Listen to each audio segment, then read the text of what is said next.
All right, get ready to dive deep, folks. We're going in some seriously mind-bending territory today. The philosophy of Deleuze and Guattari. We're going to be tackling some really dense concepts like rhizomes, bodies without organs, even becoming animal wire. It's going to be a wild ride. But that's the beauty of Deleuze and Guattari, right? They really push you to think differently. Definitely. So no matter how much you think you know going in, I guarantee you'll have at least a few aha moments by the time we're done. Oh, yeah, for sure. I mean, Deleuze and Guattari were all about challenging those traditional ways of thinking. They wanted us to see the world not as this rigid hierarchy, but as a dynamic, interconnected web, you know? And they give us some really unique tools for understanding these really complex systems. Right, so less like a neatly organized filing cabinet, more like, I don't know, like a sprawling jungle or something. Exactly. A great example is their concept of the rhizome. Have you ever, seen plant roots spreading out in all directions, connecting in these unpredictable ways? Yeah, so not a straightforward path, but more like a network with multiple entry and exit points. Precisely. And this isn't just about plants, right?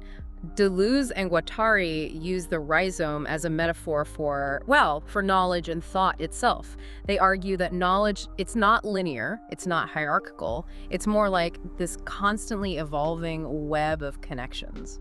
So instead of just memorizing facts from a textbook, we should be thinking more about making connections, like seeing how different ideas relate to each other, right? Absolutely. Rhizomatic thinking, it helps us break free from these rigid structures and start to see things from multiple perspectives. Yeah, I can already see how that could be useful in so many areas of life. I mean, from understanding complex problems, coming up with creative solutions to even just navigating this constant flow of information we're bombarded with every day. Yeah, it's definitely a powerful tool for making sense of this increasingly interconnected world we live in. And, if you take this idea of the rhizome a step further, we get to one of their most, let's say, provocative concepts, the body without organs, or BWO. Okay, that one definitely sounds a bit intense, maybe even a little scary. Like, are we talking about some kind of, surgical experiment here? No, not at all. The BWO, it's not meant to be taken literally. It's a philosophical concept and a pretty abstract one, to be honest. So what are they actually getting at with this body without organs idea? Well, imagine this, all right. Imagine your body, but stripped of its usual functions, organs, just like a canvas of pure potentiality, not yet shaped or defined. Wow, that's quite an image. So it's less about the physical body and more about potential, breaking free from limitations. Exactly. The BWO represents the state of pure intensity, pure possibility. It's about breaking free from those constraints, the constraints of our physical selves, social expectations, even language itself, all those structures that define who we think we are. That's a pretty powerful idea. But I can also see how it could be misused. Is there a danger in dismantling all structure?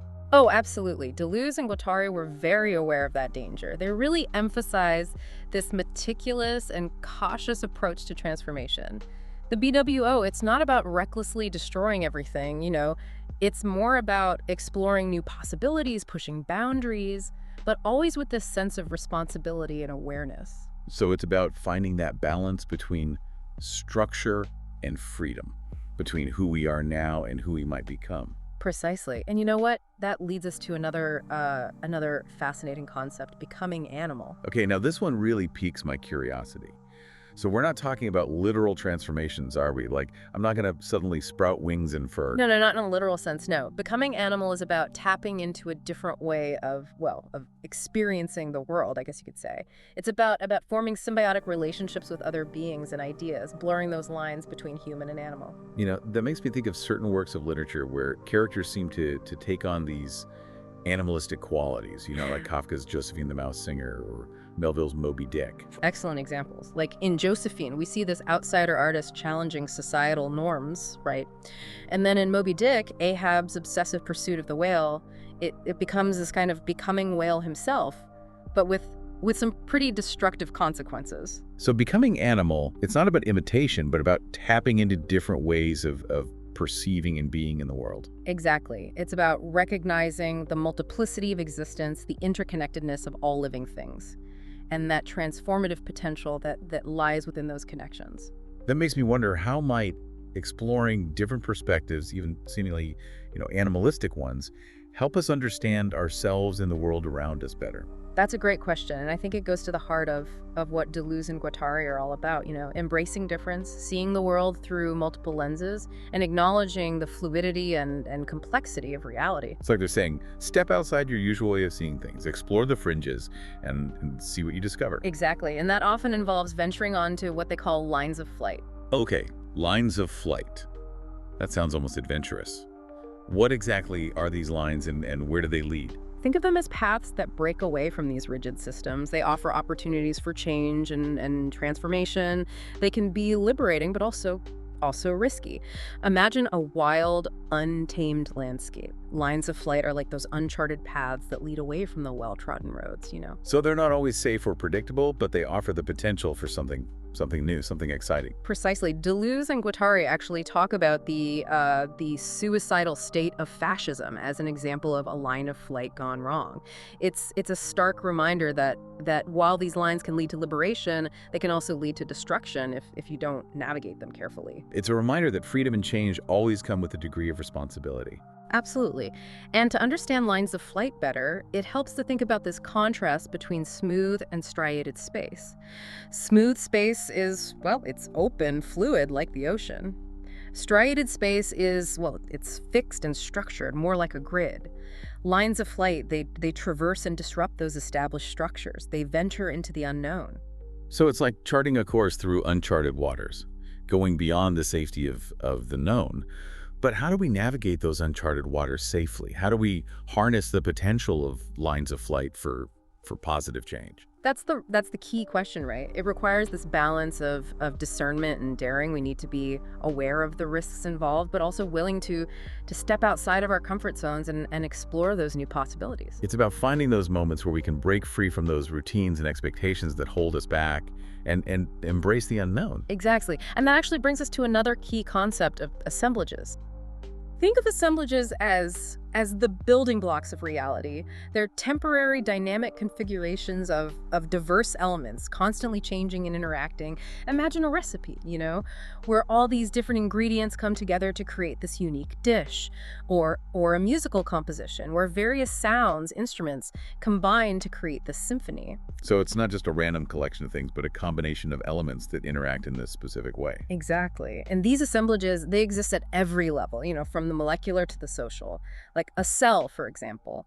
A cell is an assemblage of molecules, organelles, and processes, all working together in this dynamic, constantly changing way. That's fascinating. It's like seeing the world as this series of interconnected systems, each made up of this unique combination of elements. And that's the beauty of understanding assemblages, It helps us appreciate the interconnectedness, the fluidity of reality, from the smallest particles to the largest social structures.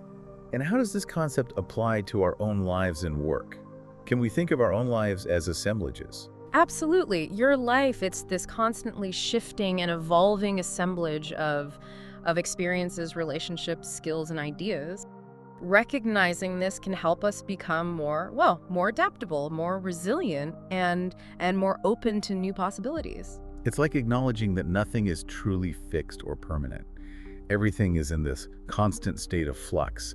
And that's okay. It's quite exciting, isn't it? It certainly is, and that's one of the most liberating aspects of Deleuze and Guattari's philosophy. So it's all well and good to talk about rhizomes and becomings, but how do we actually use these ideas to navigate the complexities of the real world, Well, one key takeaway is the importance of embracing multiplicity and difference. Remember, they urge us to see the world not as this collection of fixed categories and static entities, but as a dynamic and ever-changing network of connections and becomings. So instead of trying to fit everything into these neat little boxes, we should be more open to the fluidity and complexity of reality. Exactly. They encourage us to challenge those rigid binaries and hierarchical structures that often limit our thinking, and to embrace the messiness and ambiguity of life. It's like seeing the world in shades of gray rather than black and white, recognizing that there's always more to the story than meets the eye. Precisely. And this applies to everything from our personal relationships to our political beliefs.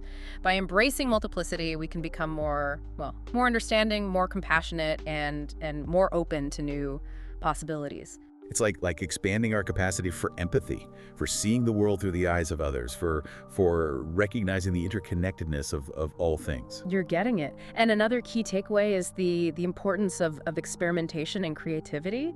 Deleuze and Guattari, they see life as this process of constant becoming, of exploring new territories and creating new connections. So instead of clinging to these fixed identities and rigid ways of doing things, we should be more willing to experiment, to take risks, to embrace the unknown. Exactly. They encourage us to see ourselves as works in progress, to constantly be evolving and transforming, to embrace the creative chaos of life. It's like seeing life as an adventure, a journey of discovery, a playground where we can experiment with different ways of being and create new realities. That's a great analogy. And it's not just about personal growth either. Deleuze and Guattari also believe that social change happens through experimentation and creativity, through challenging the status quo and imagining new possibilities. So their philosophy is not just about personal transformation. It's also about social and political transformation. It's about creating a world that is more just, more equitable, and more liberating for all. Precisely. And they provide us with the conceptual tools to do just that.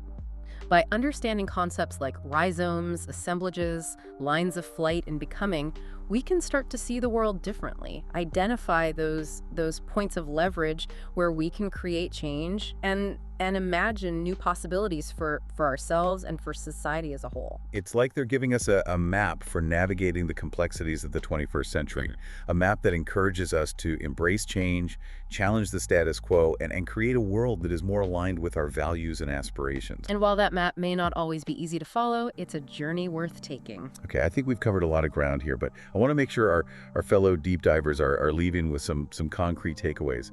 What are some of the key insights from Deleuze and Guattari that we can apply to our lives, like right now? One of the most powerful takeaways is the invitation to shift our perspective, I think. Deleuze and Guattari, they challenge us to move beyond these linear hierarchical ways of thinking and embrace a more rhizomatic, interconnected view of the world. So instead of seeing the world as a ladder with some on top and others at the bottom, we should see it more as a web where everything is interconnected and interdependent. Exactly. And that shift in perspective can profoundly impact how we relate to ourselves, to others, and to the world around us. It's like putting on a new pair of glasses that allow us to see the world in a whole new light, to notice connections and possibilities that we might have missed before. Precisely. And another key takeaway is the importance of embracing change. Remember, for Deleuze and Guattari, change is the very essence of life, a constant process of becoming.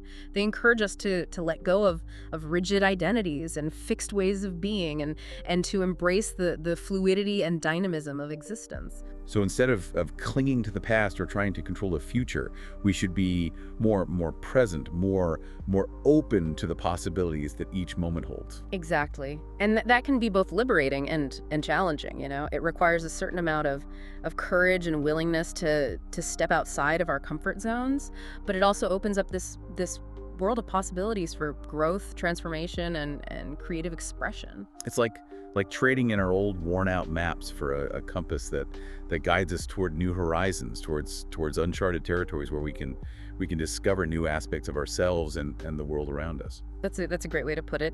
And a third key takeaway is the importance of challenging power structures. Deleuze and Guattari, they see power as something that flows through networks and relationships rather than something simply imposed from above. So instead of feeling powerless in the face of large institutions and systems, we should be looking for those cracks in the system where we can create change. Exactly. They remind us that power is never absolute, that there are always points of resistance, that even the most rigid structures can be disrupted and transformed. It's like recognizing that we are all part of this larger web of power relations, and that we have the agency to influence those relations, to shift the balance of power and to create a more just and equitable world. And that's a powerful message, especially in times of uncertainty and upheaval.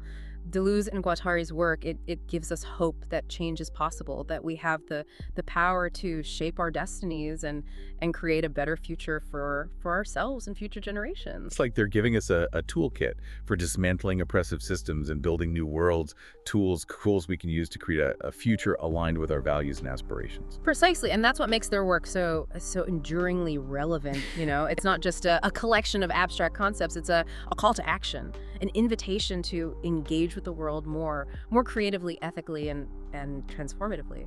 It's like they're saying, hey, the world is messy and complex, but don't despair. There's still beauty and possibility to be found. So get out there, explore, experiment, create, and don't be afraid to get a little bit lost along the way. Because sometimes getting lost is the best way to find ourselves. Now, I know our listeners are probably eager to learn more about Deleuze and Guattari, to dive deeper into their work and explore these ideas on their own. What resources would you recommend? Well, there are so many great resources out there. Anti-Oedipus, Capitalism and Schizophrenia, that's one of their most accessible works, and it's a fascinating exploration of desire, power, and social change. And I've heard a lot about 1,000 Plateaus, Capitalism and Schizophrenia. It's more experimental and challenging than Anti-Oedipus, but incredibly rich and rewarding. It covers this wide range of topics, from language and literature to art and music to even science and technology. It's like this philosophical kaleidoscope with each turn revealing a new and fascinating perspective on the world. That sounds incredible. Yeah. Are there any other books they wrote that you'd recommend? Absolutely. If you're looking for a more concise overview of Deleuze's thought, difference, and repetition is a great place to start. It lays out some of the key concepts of his philosophy, though I have to warn you, it's pretty dense and challenging. Okay, so difference and repetition is for the truly dedicated deep divers. Mm-hmm. What about resources for people who might be intimidated by diving straight into Deleuze and Guattari's own writing? That's a great question. Luckily, there are many excellent secondary sources that can help illuminate their thought. There are introductory books, essays, podcasts, even online courses that can help break down their ideas in a more accessible way. That's good to know. So there are resources out there for every level of philosophical adventurer, from the casual explorer to the seasoned deep diver. Exactly. And I think one of the most important things is to simply find a way to connect with these ideas that works for you, whether you're reading their books, listening to podcasts, discussing them with friends, or simply letting their ideas, percolate in the back of your mind as you go about your day. The important thing is to keep the conversation going. It's like planting those rhizomatic seeds and watching them spread in unexpected directions. And who knows what new growth might emerge. Remember, the world is a rhizome, a dynamic and interconnected web of possibilities. Go out there, make some connections, create some lines of flight, and don't be afraid to get a little bit lost along the way. Because sometimes getting lost is the best way to find yourself.